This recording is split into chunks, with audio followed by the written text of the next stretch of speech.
సంబంధించిన విషయంలో కూడా అక్కడ ప్రాధాన్యం ఇవన్నీ లభించేటవి అనేటువంటివి ఇక్కడ ఉన్నటువంటి పాలకులు కావచ్చు లేదా చాలా మందికి ఉన్నటువంటి భావన కొన్ని బోర్డు మెంబర్స్ ఇస్తేనో కొంత ప్రయారిటీ ఇచ్చినా కూడా దానిపైన కొంత అసంతృప్తిగా ఉన్నటువంటి పరిస్థితి కూడా ఉంది. సో ఇలాంటి పరిస్థితుల్లో ఈ రకమైనటువంటి డిమాండ్ దీన్ని ఏమైనా పరిగణలోకి తీసుకునే పరిస్థితి ఈ అంశాలపైన ఏం చెప్తారు మీరు?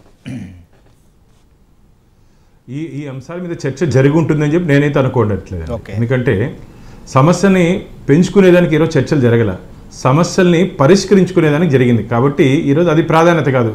మా గుళ్ళో వాటా కావాలి, సముద్రంలో వాటా కావాలి, అలాంటి మాటలు జరిగి ఉండవని చెప్పి నేను భావిస్తున్నా. ప్రతిపక్షాలు ఏదో ఒక లీకులు ఇచ్చి ప్రజల్లో కన్ఫ్యూజన్ గందరగోళం సృష్టించాలని చెప్పి ప్రతిపక్ష పార్టీలు చేసినటువంటి కుట్రలో భాగంగా జరిగి ఉంటుందని నేను అనుకుంటాను. ఎందుకంటే ఒక రెండు రాష్ట్రాల ముఖ్యమంత్రులు గౌరవప్రదంగా కూర్చొని ఈరోజు మాట్లాడుకుంటున్నాయంటే దాని అంశాలు వేరే ఉంటుంది. దానికి రాష్ట్రానికి సంబంధించిన ఇంకా చాలా ప్రాధాన్యతలు ఉన్నాయండి. ఇది ప్రాధాన్యత కాదు కదా. గోవిందుడు అందరి వాడు, తెలంగాణకు ఆంధ్రప్రదేశ్కు పరిమితమైనటువంటి వాడు వెంకటేశ్వర స్వామి కాదు కదా. గోవిందుడు అందరి వాడు, ఆంధ్రప్రదేశ్ తిరుపతి మహాపుణ్యక్షేత్రంలో ఉంది. కాబట్టి దాంట్లో ఎవరు మాకు కావాలని చెప్పి వాట అడిగేవాడు ఎవరు ఉంటాడు. గోవిందుడు అందరివాడు. కాబట్టి అక్కడి నుంచి భక్తులు వస్తున్నారు, విదేశాల నుంచి భక్తులు వస్తున్నారు, వారు కానుకలు సమర్పిస్తున్నారు. అది ధార్మిక కార్యక్రమానికి మేము ఖర్చు పెట్టాలని చెప్పి మేము ఆలోచిస్తున్నాం. కాబట్టి దాంట్లో ఎవరు ఇట్లాంటి ఉండేవాడు కూడా వాటా అడగడని చెప్పి నేను అనుకుంటున్నా. సముద్రం దాంట్లో వాటాలు అడగరని చెప్పి నేను అనుకుంటున్నా.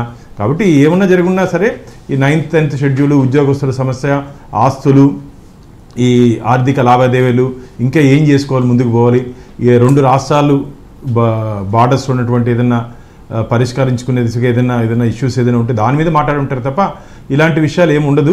విభజన చట్టంలో ఏవే అంశాలు పెండింగ్లో ఉన్నాయో దాని మీద చర్చ జరిగి ఉంటుందని చెప్పి నేను భావిస్తున్నాను తప్ప ఇలాంటి అంశాల మీద చర్చ జరిగి ఉండే అవకాశమే లేదని చెప్పి నేను భావిస్తున్నాను. ముఖ్యంగా